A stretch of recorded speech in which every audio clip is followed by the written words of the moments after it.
All right, this is going to be a quick breakdown. I was sent this match. I don't think it's the entire match, so it's just kind of a clip, a quick clip of someone 100 pounds heavier. This probably is some sort of absolute division. I think it's a 140-pound person against, I guess, 240, 250. This guy looks substantially bigger.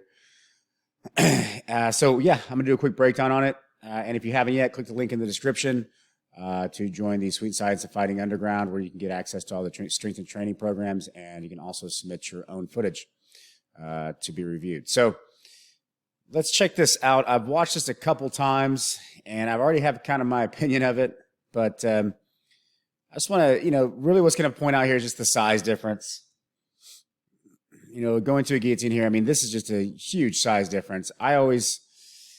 This is why we have weight classes, but it's always interesting to watch in the absolute divisions to see what can actually happen. Okay, yeah, time to plan a guard, going to a triangle. So this is really good. The guy on bottom, obviously, is substantially smaller. He's really controlling the posture here. Got the head and arm, got the legs wrapped around. So he's in a triangle, kind of a soft lock, we call it. The person on top doing the big guy game, just kind of going forward and smashing. Just a simple good posture or standing up here would have done him some good. Judging off the skill level of these two guys, I'm suspecting that there is, this is either white or blue belt division, but clearly the smaller guy appears to be more skilled as far as his technique.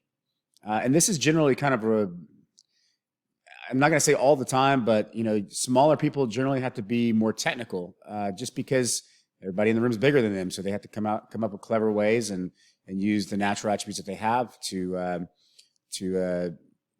win. So a lot of times that's just having much better technique and much better combinations and better timing. Where it gets scary is where you get these big guys that actually have the little guy games, and then there's nothing you can really do. So that's why when I run across big guys like this size, I always tell them, I was like, don't play the big guy game. Just learn your guard. If you can learn your guard, learn some wrestling. I mean, I don't know what anybody smaller is going to do to you. So, all right. So good thing here. We have he's holding his shin here, grabbing his shin. It's kind of a classic triangle setup. Trying to keep the posture down. This is a good stack. The stack is a big, as I've gotten older, if somebody stacks me that size, I just let go. But, these guys look pretty young. So the stack it doesn't appear that it's that terrible, honestly, because he is not fully stacking him. Fully stacking him would be that his head is technically almost over, or he's face to face with the person on bottom. If that was indeed the case, this would put substantially more pressure. But he's kind of hanging back here a little bit, and this is not helping his position. Okay, so now we have a lock, and this is really interesting because he used the shin to control here. He has when it appears that the guy on top, his shoulder, is still kind of in there, but he has just enough. The guy on bottom has just enough bite on the shoulder. And obviously around the head, that he can actually start to produce some pressure. If you look at this is not actually a finish from the triangle. It's a bit misleading. It is actually a finish from the armbar because there's extension. As you can see, there's a shoulder here, and I'm sure this was very uncomfortable, obviously, but the actual triangle strangulation, that was not what happened here. It was actually a straight armbar because you can see the extension here. And so as the extension happened, he was able to pull off the armbar. Very impressive for the size difference here. We don't see it very often. You see some, especially at a higher level, you'll see this a little bit every once in a while. You see Lachlan doing this to some of the bigger guys back in ADCC a few years ago. You see Marcelo Garcia doing this, smaller, beating up these bigger guys. But it is still it's fairly rare. That you'll see something like this happen. There is a weight division for a reason, and but again, you will see this in this if these guys are equally the same in the same division, belt division, just a different weight class. Then the guy on bottom is technically more technically sound. Also, you have to consider that the rule set plays a big part in this.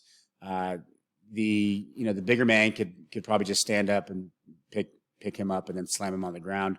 If this was more like ADCC rules or other rule sets to where you can actually pick someone up and slam them. This appears to be Naga. It looks like there's a G there. Not a huge fan of Naga, but a lot of people are, and there's a lot of rules there. So within the rule set, this if there was no slamming, this could have probably helped him out a little bit here. Not that I encourage slamming, because I think slamming's an awful. It's pretty terrible when it happens. But again, I just wanted to point out the rule set can actually affect this as well. But clearly, the person on the guy on top was just kind of had just we call it the big guy game. Just driving forward and just trying to smash pass. And again, guys that are this big, I always tell them, every single one of them when they come in my gym, I was like, dude, you're good. You're going to be on top 90% of the time if you want to be when you start a roll. Most everybody's either going to pull guard, in your average jiu-jitsu gym. They're going to pull guard because you're just so big. They're not going to try to wrestle you down. So you should be playing guard and, play that. Clearly, there's some defense here that the guy on top needs to look at and review, like some good posture here, getting his arms in, some good posture would have helped him out a lot here. Because of the size difference, this would have been pretty easy for him to do. So, but man, great job with the guy on bottom. I don't know who this guy is, but he did everything pretty well. Set everything up and then got a straight arm from the triangle setup.